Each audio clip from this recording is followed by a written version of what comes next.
الحمد للہ وکفا وسلام علی عبادہ الذین اصطفى اما بعد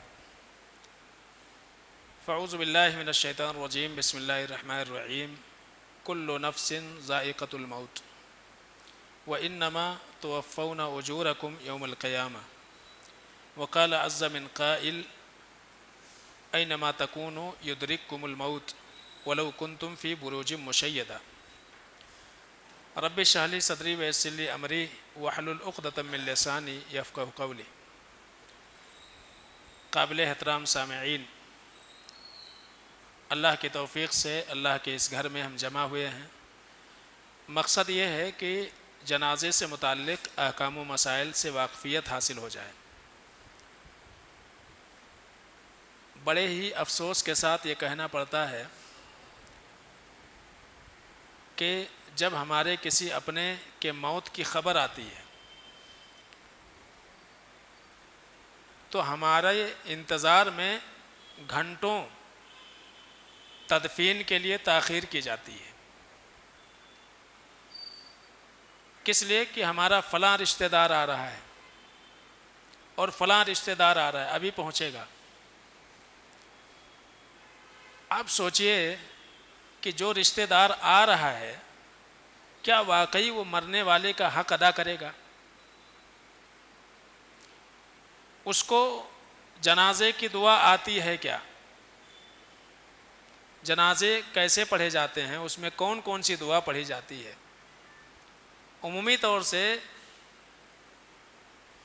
اللہ توفیق دے کہ سارے لوگوں کو یاد ہو، لیکن 200-400 کی تعداد میں مجھے نہیں لگتا کہ آدھے لوگ بھی مسنون طریقے سے امام کے پیچھے جنازے کی نماز کی دعا مکمل طریقے سے پڑھتے ہوں گے۔ صرف ہمارے سر گنے جاتے ہیں، سمجھ رہے نا؟ اور نہ ہی ہم کو توفیق ہوتی ہے کہ ہم یاد کر لیں۔ یہ کوئی بہت بڑا مشکل کام نہیں ہے اور نہ ہی بہت بڑی لمبی دعائیں ہیں، چھوٹی چھوٹی چیزیں ہیں، چھوٹی چھوٹی دعائیں ہیں، لیکن اس کو بھی یاد کرنے کی توفیق نہیں ہوتی۔ ہاں، ایک جگہ بھیڑ ضرور دکھتی ہے۔ کہاں؟ جب تدفین ہونا شروع ہو تو امام کو پوچھتے ہی نہیں ہیں، وہاں جتنے جاہل قسم کے لوگ رہیں گے وہی ڈائریکشن دیں گے، ایسا رکھو، مٹی ویسا ڈالو، چٹائی ویسا کرو۔ یہ ہر جنازے میں نظر آتا ہے۔ حالانکہ جنازہ جس نے پڑھایا اس سے بہتر احکام و مسائل تدفین کے دوسرے لوگوں کو آتی ہے کیا؟ لیکن وہ باجو اب جو ہے جنازہ ہم کو نہیں معلوم تھا، یہ معلوم ہم کو کھڈے میں کیسے دبانا، تو یہ پتہ رہتا ہے۔ حالانکہ ہونا یہ چاہیے کہ ہمارے اپنے ہیں، ان کو ہم رخصت کر رہے ہیں، ان کی رخصت مسنون طریقے پر ہو، صحیح طریقے پر ہو، کیسے قبر میں لٹایا جائے، کیسے ڈالا جائے، کس کروٹ لٹایا جائے اور کیا اس میں ڈالا جائے، کیا نہ ڈالا جائے۔ تو یہ بہت بڑی کمی ہے ہمارے معاشرے میں۔ تو اس لیے یہ جاننا ہمارے لیے بہت زیادہ ضروری ہے، اس لیے کہ موت ایک ایسی اٹل حقیقت ہے کہ اس سے کسی کو نجات نہیں ہے۔ مرنا سب کو ہے، سب کو جانا ہے، اور سب کی نماز پڑھی جانے والی ہے۔ اگر زندگی بھر آپ کو توفیق نہیں ہوئی کہ کسی کے جنازے میں مسنون طریقے پر آپ ان کی جنازہ پڑھ کے آ جائیں، کیا پتہ کہ اللہ تعالیٰ بھی آپ کے نماز جنازہ میں ایسے لوگوں کو شریک کرے جن کو بھی کچھ نہ آتا ہو۔ تو تعداد تو ہزاروں میں دکھے، ہمارے فلاں کے جنازے میں اتنے لوگ تھے، کتنے لوگوں نے صحیح طریقے سے واقعی دعا کی ہے؟ جنازہ کیا ہے؟ سفارش ہے اللہ تعالیٰ سے، مغفرت کے لیے، بخشش کے لیے سفارش ہے۔ تو یہ بہت اہم مرحلہ ہوتا ہے۔ جس طرح سے پیدائش، جوانی اور اسی طرح سے موت، یہ تینوں مرحلے انسان کی زندگی میں بہت اہم ہیں، اور زیادہ تر رسومات و بدعات اسی 3 مرحلے میں انسان کے ہوتے ہیں۔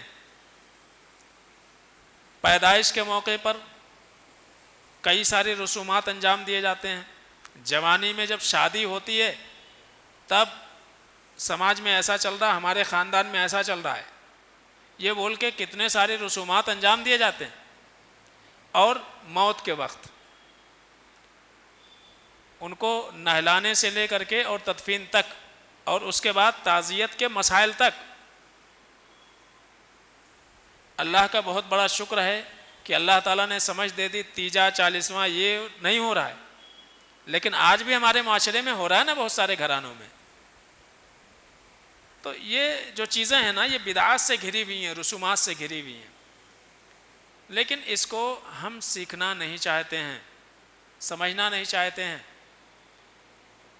یہ بہت ضروری ہے، موت سے کوئی بھاگ نہیں سکتا ہے۔ کل نفس ذائقۃ الموت، اللہ فرماتے ہیں ہر نفس کو موت کا مزہ چکھنا ہے، یعنی مرنا ہے۔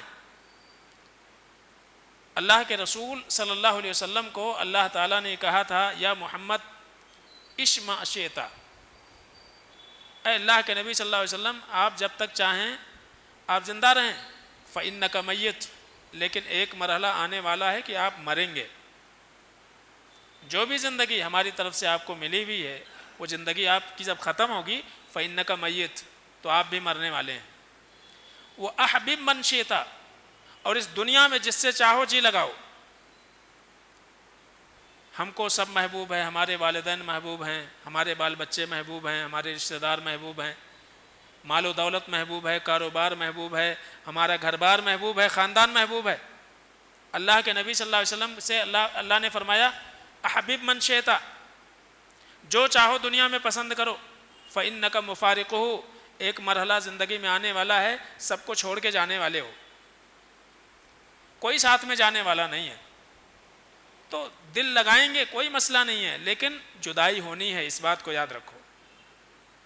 وَيَعْمَلْ مَا شِئْتَ فَإِنَّكَ مُجْزِئٌ بِهِ، اور یہ بھی یاد رکھیے، جو دل میں آئے کرو، لیکن بدلہ ضرور وہاں پہ ملنے والا ہے۔ یہ اللہ کے نبی صلی اللہ علیہ وسلم کو اللہ کے جانب سے تنبیہ ہے، لیکن یہ تنبیہ پوری امت کو ہے۔ جیو جیسے چاہو جیو، مرنا ضرور ہے۔ جس سے چاہے جی لگاؤ، چھوڑ کے جانا ضرور ہے۔ جو چاہے کرو، من مرضی زندگی جیو، بدلہ ملنے والا ہے۔ اچھا کرو گے انجام اچھا ہوگا، برا کرو گے برا انجام ہوگا۔ تو ایک تنبیہ اللہ کے جانب سے امت کو پوری ہے۔ اللہ فرماتے ہیں اینما تکونوا یدرککم الموت، کہیں بھی رہو گے موت آ کے چھوڑے گی، آ کے پکڑے گی، موت سے چھٹکارا نہیں ہے۔ ولو کنتم فی بروج مشیدہ، انسان اپنے آپ کو مضبوط قلعے میں بند کر لے، یعنی موت سے چھٹکارا نہیں ہے۔ بہت ساری آیتیں ہیں، اس سے صرف نظر بتانے مقصود ہے موت آنا یقینی ہے۔ تو جس کا آنا یقینی ہے اس کے لیے کیا کرنا چاہیے، سمجھ رہے نا؟ ہمارے گھر میں جب کسی مہمان کے آمد ہوتی ہے اور پہلے سے بتا دیا فلاں تاریخ کو آئیں گے، تو آپ جو ہے اس مہمان کے لیے اپنے آپ کو تیار رکھتے ہو۔ تو موت کا آنا یقینی ہے، لیکن مہمان اگر بتا کے آئے کہ فلاں دن کو آ رہے ہیں تو آدمی مطمئن رہتا، چلو ٹھیک ہے ابھی ہمارے پاس 2 دن 4 دن 5 دن ٹائم ہے، وہ حساب سے تیاری کریں گے۔ لیکن موت ایک ایسا مہمان ہے جو آنے والا تو ضرور ہے، لیکن کب آئے گا معلوم نہیں۔ تو جس مہمان کے ورود کا خبر نہ ہو، اس مہمان کے لیے آپ کو کیسا ہونا چاہیے؟ مہمان نے بول دیا ہاں آئیں گے، تو اب آپ، ایک آدمی ہوتا سست، ٹھیک ہے آئیں گے پہنچ جائیں گے تو دیکھا جائے گا، ٹھیک ہے ایسا رہتا۔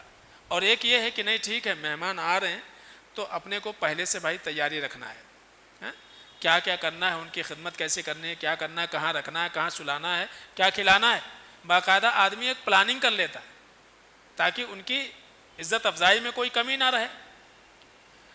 تو پہلے سے اپنے آپ کو تیار رکھتا، پتہ نہیں کل آ جائیں، پرسوں آ جائیں، 2 دن کے بعد آ جائیں، آج شام میں پہنچ جائیں، معلوم نہیں۔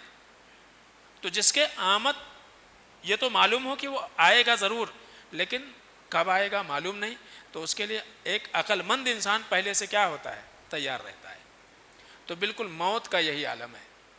اللہ کے رسول صلی اللہ علیہ وسلم سے پوچھا گیا کہ عقل مند کون؟ تو اللہ کے نبی صلی اللہ علیہ وسلم نے یہی بات کہی تھی. آپ نے کہا تھا کہ عقل مند انسان وہ ہے جو اپنے موت کو کثرت سے یاد رکھے. کیا مطلب یاد رکھے موت کو؟ موت کو یاد رکھنے کا مطلب یہ ہے کہ موت کے لیے اپنے آپ کو تیار رکھے. وہ عقل مند انسان ہے. یہ نہیں کہ ٹھیک ہے مہمان آئیں گے تو دیکھا جائے گا، نہیں، مہمان آئیں گے تو ہم تیار رہیں، کوئی کمی نہ رہے. تو ایسے ہم اپنے آپ کو بالکل تیار رکھیں. کب موت کا فرشتہ آ کر کے پہنچ جائے، سر پہ کھڑا ہو جائے، معلوم نہیں. خالی بیمار آدمی ہی نہیں مرتا ہے، خالی بوڑھا آدمی اس دنیا سے نہیں جاتا ہے، بچوں کی بھی موت ہوتی ہے، جوانوں کی بھی موت ہوتی ہے، سب کی موت ہوتی ہے، مرد کی، عورت کی، سب کی، بچے، بوڑھے، جوان، سب. تو موت کا وقت متعین نہیں ہے. تو اس کے لیے کیا کرنا ہے؟ اپنے آپ کو ہمیشہ تیار رکھنا ہے. موت کے لیے تیار رکھنا ہے، اپنے آپ کو تیار یہی ہے کہ موت کے لیے تیار رکھنے کا مطلب یہ ہے کہ انسان اس کے بعد کیا ہونے والا ہے اس کی زندگی کی فکر کرے، ہے نا. امتحان سے ڈر کس کو لگتا ہے؟ جس کو تیاری نہ ہو، ہے نا. جس کی تیاری نہ ہو اس کو ایگزام میں بیٹھنے سے ڈر لگتا ہے. لیکن اگر تیاری رہے تو ایگزام سے آدمی نہیں ڈرتا ہے، بلکہ وہ سوچتا ہے کب ایگزام ہو، ہم کو پتہ تو چلے کہ ہم نے کیا کچھ کیا ہے. تو ایگزام سے وہی ڈرتا ہے جس نے تیاری نہ کی ہو. تو موت کا ڈر اس کو ہوتا ہے جو موت کے لیے تیار نہ رہے. اللہ کے نبی نے فرمایا تھا کہ جو اللہ سے ملاقات کرنا چاہتا ہے، پسند کرتا ہے، تو اللہ تعالیٰ بھی اس سے ملاقات کرنا پسند کرتا ہے. اور جو اللہ سے نہ ملنا چاہتا ہے تو اللہ بھی اس سے ملنا نہیں چاہتا ہے. کیا مطلب ہے؟ یعنی کیا اس کی زندگی لمبی کر دے گا اللہ تعالیٰ؟ نہیں. مطلب موت تو آنا ہی ہے اس کو، لیکن ایک ہوتا ہے کہ اطمینان اور سکون کے ساتھ انسان کے موت کے وقت جو سختیاں ہوتی ہیں، جو پریشانیاں ہوتی ہیں، ان سختیوں اور پریشانیوں کو جھیلنے کی صلاحیت اللہ تعالیٰ پیدا کر دیتا ہے. موت کی سختی تو سارے لوگوں کے ساتھ میں ہوتی ہے، نیک لوگوں کے ساتھ میں بھی ہوتی، بد لوگوں کے ساتھ میں بھی ہوتی. موت کی سختی سارے لوگوں کو ہوتی، لیکن موت کے وقت فرشتوں کی جو بشارت ہوتی ہے اس سے ساری پریشانیاں دور ہو جاتی ہیں. سمجھ رہے نا؟ موت کے وقت ایک مومن کو جو بشارت ملتی ہے، ان الذین قالوا ربنا اللہ ثم استقاموا تتنزل علیہم الملائکہ الا تخافوا ولا تحزنوا، الا تخافوا ولا تحزنوا. یہ دو بشارتیں بہت اہم ہیں. ہر انسان کو سب سے زیادہ ٹینشن فیوچر کے بارے میں ہوتا ہے، آگے کیا ہوگا. دوسرے، اگر ہماری موت ہو گئی تو ہمارے پیچھے جو ہمارے بال بچے ہیں ان کا کیا ہوگا. یہ دو چیزوں کو لے کر کے آدمی فکر مند رہتا ہے. تو اگر ایک انسان اپنے آپ کو نیک بنا لے، صالح بنا لے، تو فیوچر کا ٹینشن ختم. اور اللہ پر واقعی وہ بھروسہ کرنے والا بن جائے تو پیچھے جو لوگ باقی ہیں ان کی بھی فکر ختم ہو جاتی ہے. اس لیے کہ اگر اس کو یہ امید ہے کہ اللہ نے ہماری اولاد کو اس دنیا میں پیدا کیا ہے تو اللہ تعالیٰ جب تک چاہے گا ان کو رکھے گا، اور ان کی روزی کی ذمہ داری جب اللہ کی ہے تو اللہ دے گا ان کو. تو یہ توکل اور آنے والی زندگی کے لیے خود کو تیار رکھنا، ان دو چیزوں سے دو ٹینشن ختم ہو جاتا ہے، فیوچر کا بھی اور پیچھے ہم کیا چھوڑ کر کے جا رہے ہیں اس کا بھی. لیکن آدمی انہی دونوں چیزوں سے اپنے آپ کو نکال نہیں پاتا ہے، اس لیے ذرا سی بیماری میں گھبراتا ہے. مر گئے تو کیا ہوگا، موت آ گئی تو کیا ہوگا. تو بہت زیادہ آدمی پریشان ہوتا ہے. اللہ کے نبی نے فرمایا اکثروا ذکر حازم اللذات، لذتوں کو ختم کر دینے والی چیزوں کو ہمیشہ یاد رکھو یا کثرت سے یاد رکھو، یعنی موت کو یاد رکھو. موت سے پہلے کیا ہے، بسا اوقات بیماریاں لگتی ہیں، کبھی کم دن، کبھی زیادہ دن، کبھی بغیر بیماری کے بھی آدمی چلے جاتا. بیماریوں میں خاص طور سے کچھ چیزیں ہمارے لیے بہت زیادہ ضروری ہیں، اہم ہیں. چاہے ہم بیمار پڑ جائیں یا ہمارے وہ ورثہ جو اس دنیا سے چلے گئے وہ بیماری میں مبتلا ہوئے، یا کوئی بھی ہمارا اپنا جب بیمار ہو، تو اس بیماری کے عالم میں ہم کو کیا کرنا چاہیے. سب سے پہلی چیز تو یہ کہ جو بیمار ہے اس کی ذمہ داری یہ ہے کہ وہ صبر کرے اور بیماری کو اپنے لیے زحمت نہ سمجھے.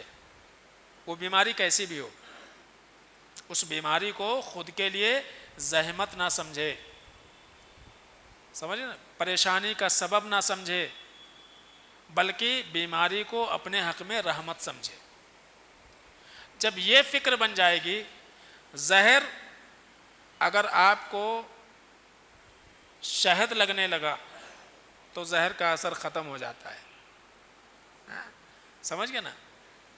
تو وہ کیا ہے, جب ایک انسان بیماری کو بیماری سمجھتا ہے اور پریشانی سمجھتا ہے تو بہت زیادہ پریشان ہو جاتا ہے, لیکن بیماری کو اگر رحمت کا سبب سمجھنا شروع کر دے تو بہت حد تک جو ہے اس کے اندر سکون پیدا ہو جاتا ہے. سمجھ کیسے رحمت ہو جائے گی؟ بھائی آپ بیمار پڑے, بیماری میں اگر آپ نے صبر سے کام لیا, قسمت میں تھی, اللہ نے جب تک چاہا تندرستی دی, تندرست رکھا, اور اب اللہ نے بیمار کر دیا, تو جب آپ صبر کرو گے تو یہی بیماری آپ کے حق میں آپ کے گناہوں کا کفارہ بن جائے گی.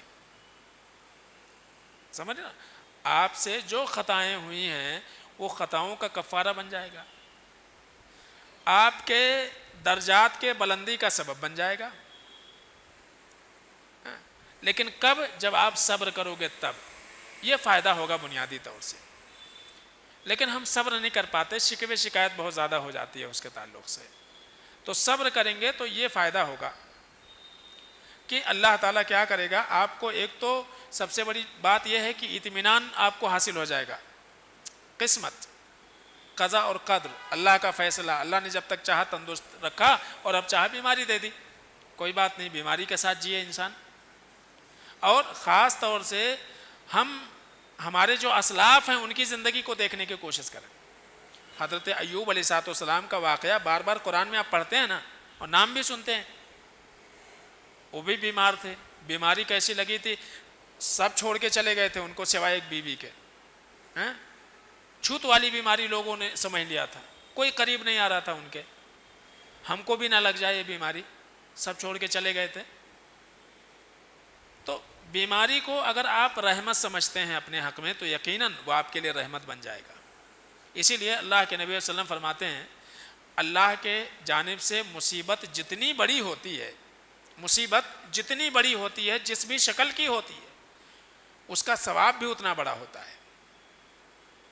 پریشانی جتنی بڑی, نیکی بھی اتنی بڑی. چھوٹی مصیبت کم نیکی, بڑی مصیبت زیادہ نیکی. سمجھے نا. پھر اللہ کے نبی فرماتے ہیں کہ اللہ رب العالمین اگر کسی کو پسند کرتا ہے تو اس کو آزمائش میں ڈال دیتا ہے, یعنی اس کے اوپر مصیبتیں لا لیتا ہے.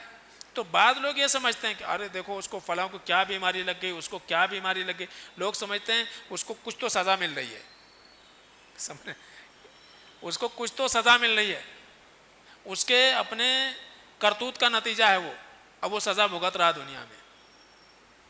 ٹھیک ہے نا بھائی, اس کو دنیا میں آپ کے حساب سے اگر اس کو سزا بھی مل رہی ہے تو اس کی سزا کیا ہے, جب دنیا میں مل رہی ہے تو آخرت میں بچ جائے گا نا, تو اس کے حق میں فائدہ ہوا کہ نہیں ہوا ہے؟ جہنم کے آگ میں جلنا اور یہاں دنیا میں بیماریوں کو سہ جانا, بہت فرق ہے نا, بہت زیادہ فرق ہے اس میں. تو ہم بجائے اس کے کہ یہ سوچیں کہ اللہ نے اس کے اوپر رحم کر دیا, اس کے درجات کے بلندی کا سبب بن گئی وہ چیز, اس کے گناہوں کے کفارے کا سبب بن گئی. تو اللہ کے نہیں فرماتے ہیں جب اللہ کسی کو چاہتا ہے تو اس کو کیا کر دیتا, مصیبتوں میں ڈال دیتا ہے.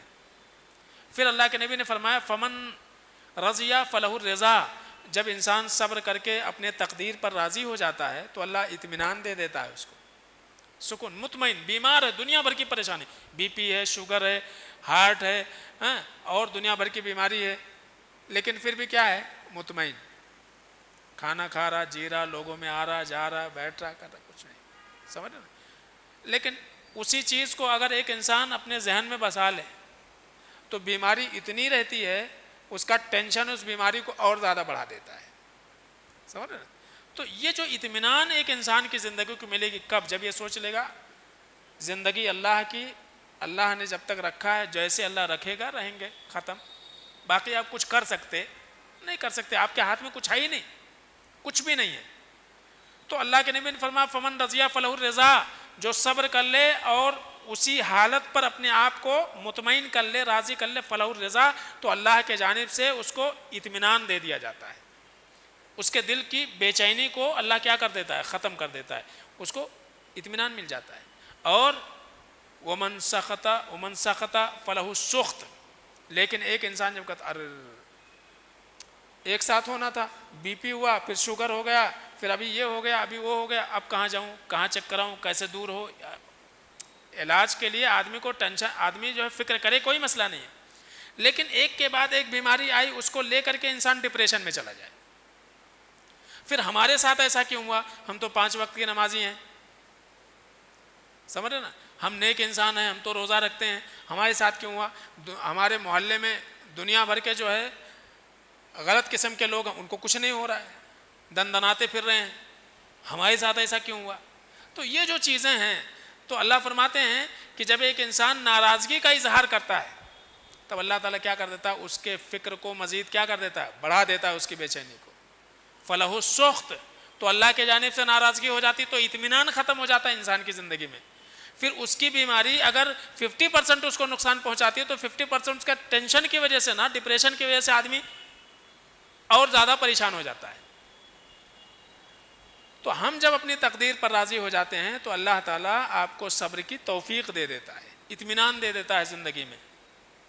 لیکن جب ہم اپنے اس تقدیر پر رضامندی کا اظہار نہیں کرتے ہیں تو اللہ تعالیٰ بھی آپ کے دل سے کیا کر دیتا ہے، اطمینان کو ختم کر دیتا ہے، بے چینی آ جاتی ہے۔